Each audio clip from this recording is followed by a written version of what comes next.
Setan nggak tinggal diam, makanya setan akan membisikkan, percuma kamu banyak sholawat kalau kamu masih banyak maksiat, percuma kalau banyak sholawat kalau akhlakmu masih bejat, percuma kamu banyak sholawat, percuma kalau. Maka kita jawab, nggak ada kata percuma untuk banyak sholawat kalau saya masih bejat. Klik subscribe dan like video ini sekarang juga dan komentarnya. Penutup. Salah satu cara agar hati kita tentram, jiwa kita tenang, akhlak kita jadi mulia, semua jadi bagus adalah banyak sholawat pada Nabi Muhammad SAW. Makanya sekarang saya lagi menggalakkan diri saya sendiri, keluarga saya dan teman-teman saya, termasuk antum semua, saya ajak yang sering nanya sama keluarga, udah sholawat pagi belum? Udah sholawat sore belum? Duduk udah sholawat belum? Ini duduk harus baca sholawat. Waktu mau berdiri udah sholawat belum tadi? Hari ini kamu sholawat berapa kali? Biasakan nanya. Kenapa ini sholawat harus kita angkat? Kenapa harus diangkat? Karena perintah Allah, innallaha wa malaikatahu yusholluna 'alan nabi ya ayyuhalladzina amanu shollu 'alaihi wa sallimu taslima. Allahumma shalli wa barik alaihi. Satu itu. Yang kedua, karena kalau kita sholawat, Allah nyolawatin kita.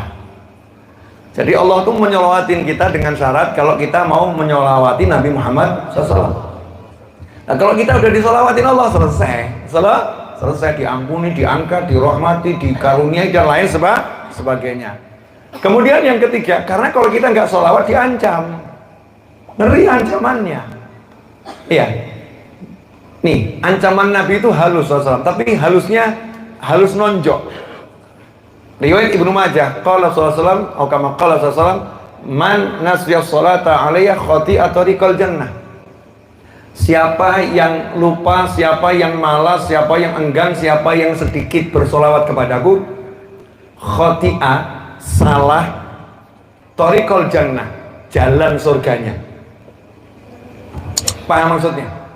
Siapa yang sedikit sholawat, siapa yang enggan sholawat, siapa yang malas sholawat, maka perjalanannya ke surga akan nyasar, nggak pernah sampai surga.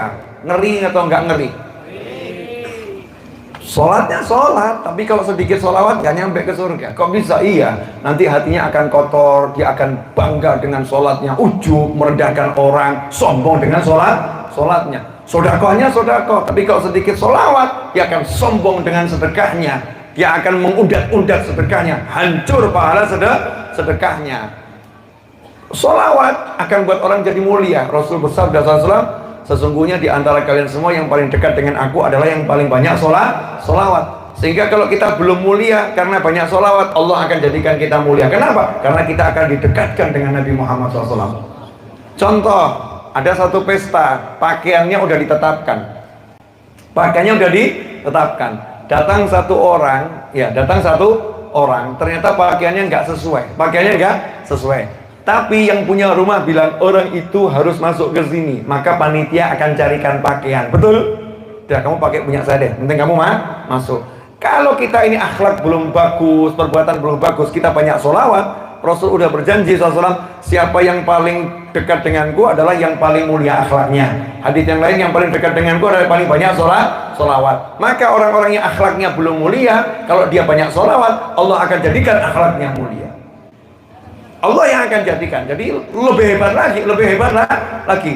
Nah, setan nggak tinggal diam, makanya setan akan membisikkan, percuma kamu banyak sholawat kalau kamu masih banyak maksiat, percuma kalau banyak sholawat kalau akhlakmu masih bejat, percuma kamu banyak sholawat, percuma kalau. Maka kita jawab, nggak ada kata percuma untuk banyak sholawat kalau saya masih bejat. Allah akan jadikan saya orang-orang ningrat di sisi Allah Ta'ala. Kalau saya banyak maksiat, Allah akan beri saya tobat sehingga kita menjadi ahli taat. Kalau Allah akan berubah saya jadi orang yang taat pada Allah Subhanahu wa Ta'ala. Sholawatnya gencarkan, sholawatnya tingkatkan. Makanya di majlis-majlis sekarang dengungkan, ingatkan orang untuk sholawat dengan satu kalimat yang udah diambil dari Al-Quran. Shollu ala nabi. Allahumma sholli alaihi. Jelas? Jadi dikit-dikit ucapkan shollu ala nabi. Kalau ada yang mengucapkan shollu ala nabi, langsung jawab Allahumma sholli wa sallim wa barik alaih atau sallallahu ala Muhammad atau ya Rabbi sallallahu Muhammad, terserah. Pokoknya balas dengan sholawat. Sallu ala Nabi. Ajari hati umat untuk terikat dengan Nabi Muhammad sallallahu alaihi wasallam. Jelas semuanya? Ya, alhamdulillah. Nanti pokoknya mau bangun baca sholawat, jalan baca sholawat, masuk rumah baca sholawat. Praktekkan ini, lihat sendiri nanti keajaiban yang akan terjadi. Percuma juga dijelaskan, terlalu banyak soalnya. Terlalu banyak. Lebih baik praktekkan, nanti semua akan punya pengalaman masing-masing. Lidah latih untuk sholawat. Sampai nanti lidah kita akan melatih. Orang yang udah biasa sholawat itu begitu duduk ini, kok dia belum sholawat, tiba-tiba mulutnya akan bersholawat sendiri. Oh iya, saya belum sholawat. Nanti hatinya akan diingatkan sama mulutnya itu. Awalnya kita ingatkan mulut, lama-lama nanti mulut akan mengingatkan kita, saling mengingatkan. Itu akan terjadi kalau kita latih.